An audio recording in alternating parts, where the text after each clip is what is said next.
Hey everybody! Well, as I said, because this is the 200th episode of Star Wars Battlefront Custom Mods and Maps, which means that after this episode there will be a new playlist started for the next custom maps that I will do. I will call that probably Season 2. The format will still be the same, but as I said, I cannot have more than 200 in one playlist, so um, I'm starting a new one, and I will have some very, very exciting new maps for you guys there.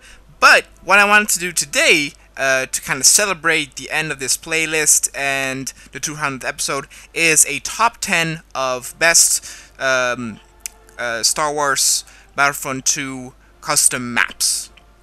Now, there are so many different maps that for this time, for this top 10, I decided to choose a few rules to kind of make it stricter. You see, I am not that much into space battles, so it will be pretty difficult for me to compare space battles with ground battles, which is pretty difficult because, you know, they're so completely different. So what I will probably do in the future is another top 10. Maybe I will do that at the end of the year or something. Maybe that will be cool to kind of celebrate the end of 2013, which of course has been a great year for me, to kind of do a big top map thing to show the best maps in each category, in like what is this best space map, what is the best conquest map, best map for capture the flag, best total conversion mod, stuff like that.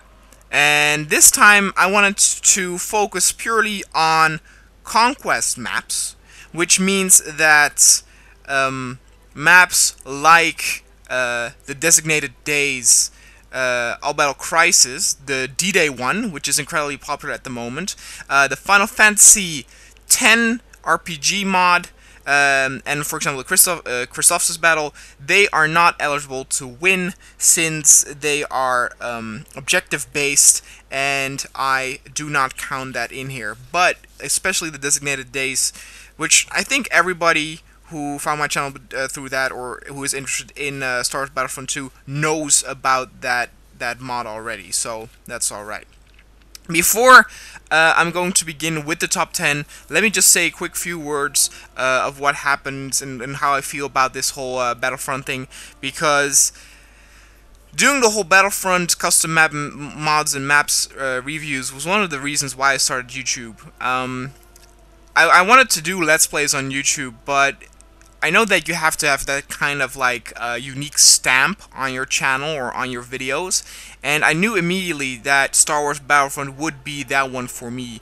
Though I am into modding, or not necessarily like I don't make mods myself, but I'm very interested in playing mods and custom maps for stuff. There are not too many games where I delve very much into that mod scene. Battlefield 1942 was one of them, Battlefront 2 was another, and since at that time when I started my channel, there were not a whole lot of people who were doing reviews, let alone reviews with voice. And that is exactly where I could see my strong point, and where I decided to actually go with my channel and to do videos on that. And well, it has proven itself, because I think my top 30 most watched videos, I think only 2 of them are not Star Wars Battlefront videos. And it is incredible. The Designated Days video has, in 3 months, has over 100,000 views. It's insane.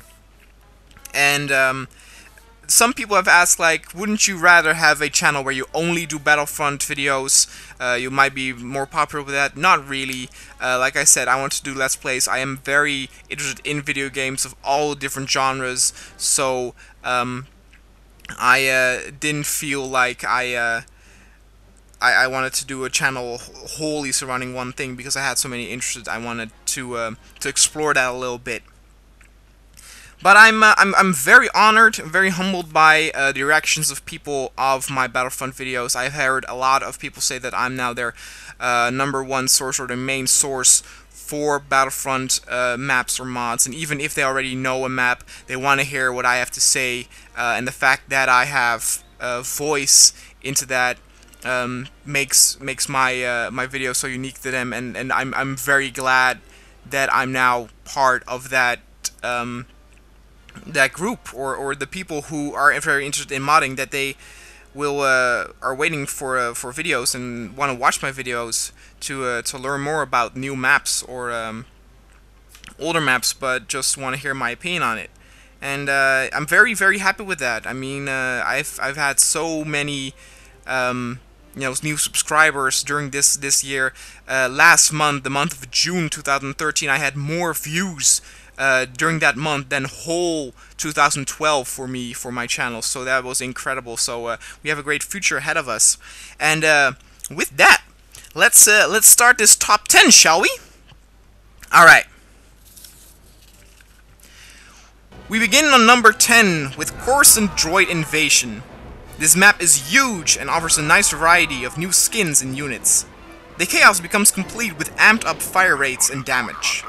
Now you can be the ultimate death machine with a droideka. But watch out, your shield is worth shit now. Pimped out ground and air vehicles are a ton to play with. Always thought the walkers were too slow? No problem. These puppies are fast, nimble, and deadly. Just be sure that you have the right pilot driving them.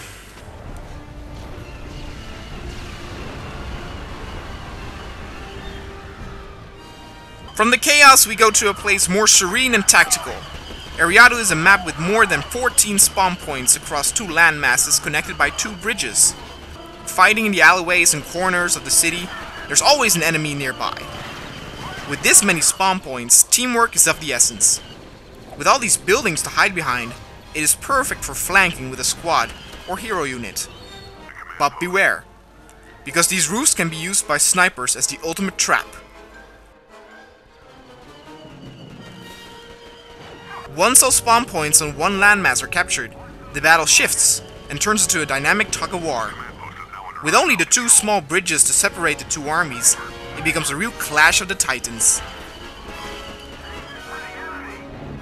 At number 8 we have the map with a simple name, Mygeeto. This map tries to create a more accurate imagination of the battle as seen in the movie. 1 big bridge and a few spawn points is all you need to create beautiful chaos.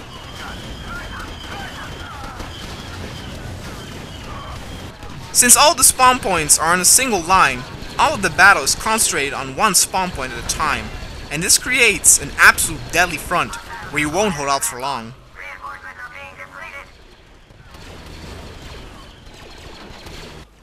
You have to keep your head cool, or this map will fuck you over when you suddenly slip and fall through one of the holes on the bridge. Using the hero units as a battering ram is a must, and this is the perfect map for people who want to have simple, quick action. On 7, we have a total conversion mod. The Mass Effect Unification mod has 1 map that sticks out, which is Eden Prime. The layout of this map is incredibly true to the Eden Prime in Mass Effect.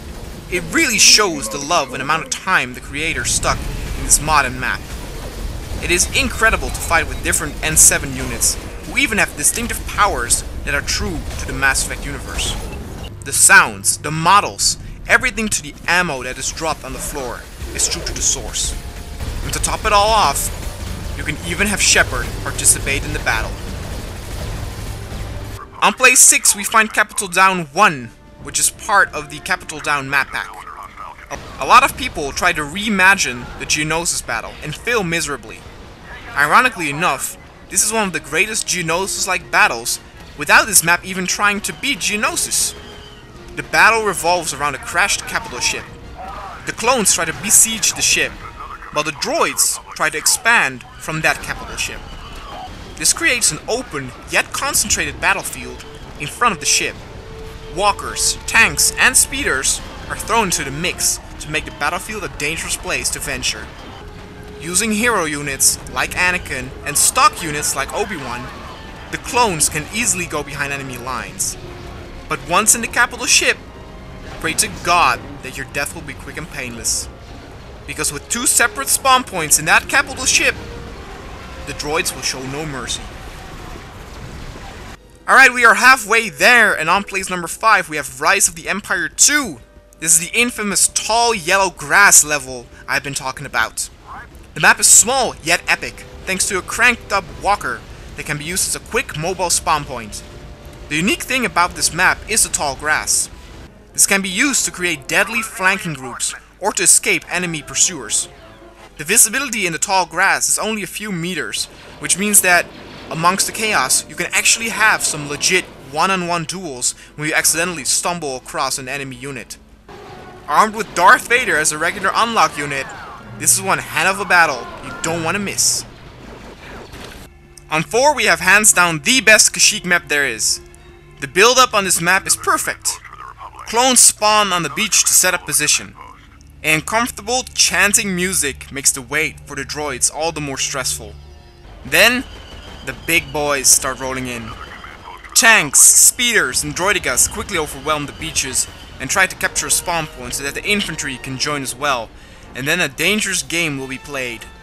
The clones have to desperately fight and try to retake the beaches while preventing the droids' armor from advancing.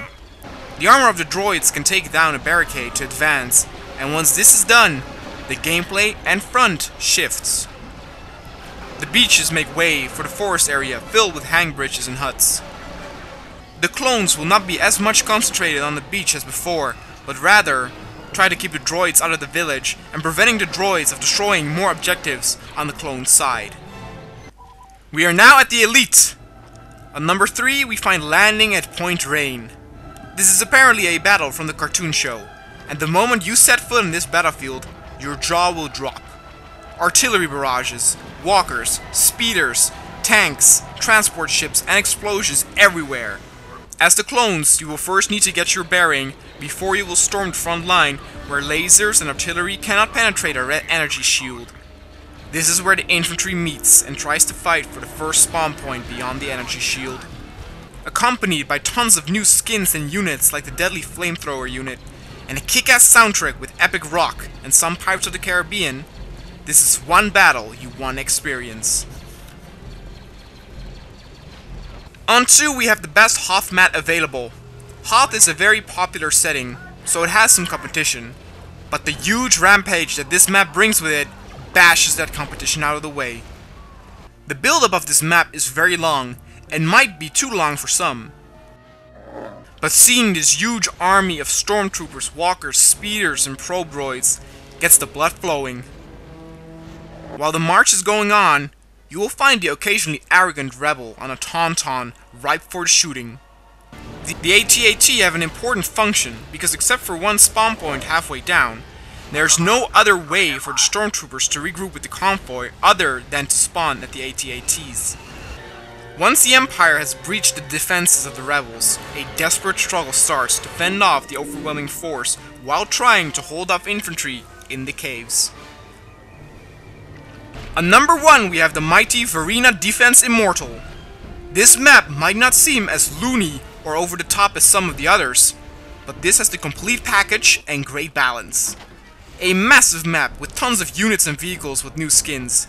As I said, this map is the whole deal. Open warfare, where vehicles dominate and infantry come in large groups.